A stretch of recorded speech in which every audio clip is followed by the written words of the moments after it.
L'homme ne vivra pas de pain seulement, mais de toute parole qui sort de la bouche de Dieu.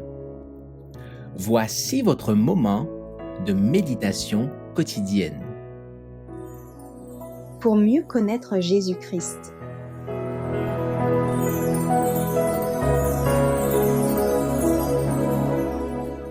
Un glorieux avenir, le 8 mai. Ayez en vous les sentiments qui étaient en Jésus-Christ. Philippiens, chapitre 2, verset 5. Quelles glorieuses possibilités sont offertes à la race déchue. À travers son Fils, Dieu a montré l'excellence à laquelle l'homme peut parvenir. Celui-ci, par les mérites du Christ, est relevé de sa déchéance, purifié et rendu plus précieux que l'or d'Ophir. Il lui est possible d'entrer dans la compagnie des anges glorieux et de refléter l'image de Jésus.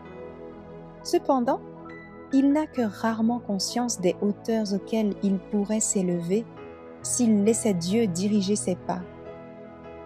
Dieu permet à l'homme d'être lui-même. Il ne désire pas que son esprit soit absorbé par celui d'un de ses compagnons, mortels comme lui. Ceux qui désirent être transformés dans leur vie et leur caractère ne doivent pas regarder aux hommes, mais au divin exemple. Dieu nous dit « Ayez en vous les sentiments qui étaient en Jésus-Christ ». Par la conversion et la régénération, les hommes reçoivent l'Esprit du Christ. Chacun se tiendra devant Dieu avec une foi et une expérience personnelle, sachant que le Christ, l'espérance de la gloire, est formé en lui.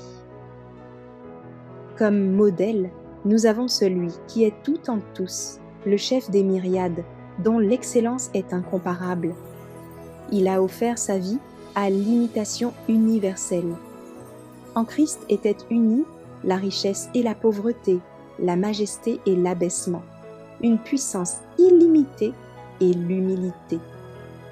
Ces vertus se reflèteront dans l'âme de celui qui reçoit Jésus. Puissions-nous apprécier plus entièrement l'honneur que le Christ nous confère.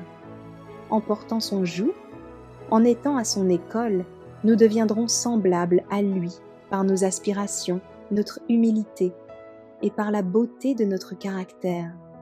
Unis en lui, nous rendrons au Dieu suprême gloire, louange et honneur.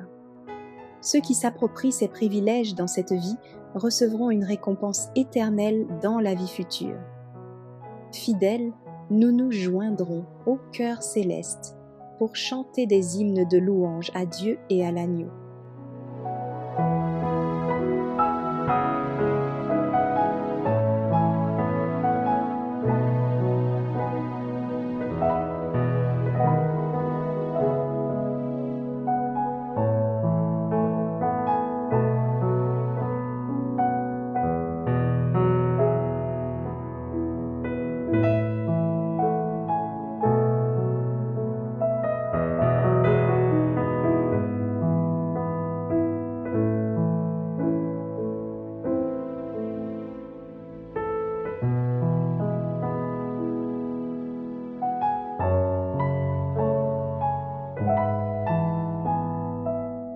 Merci d'avoir écouté cette présentation.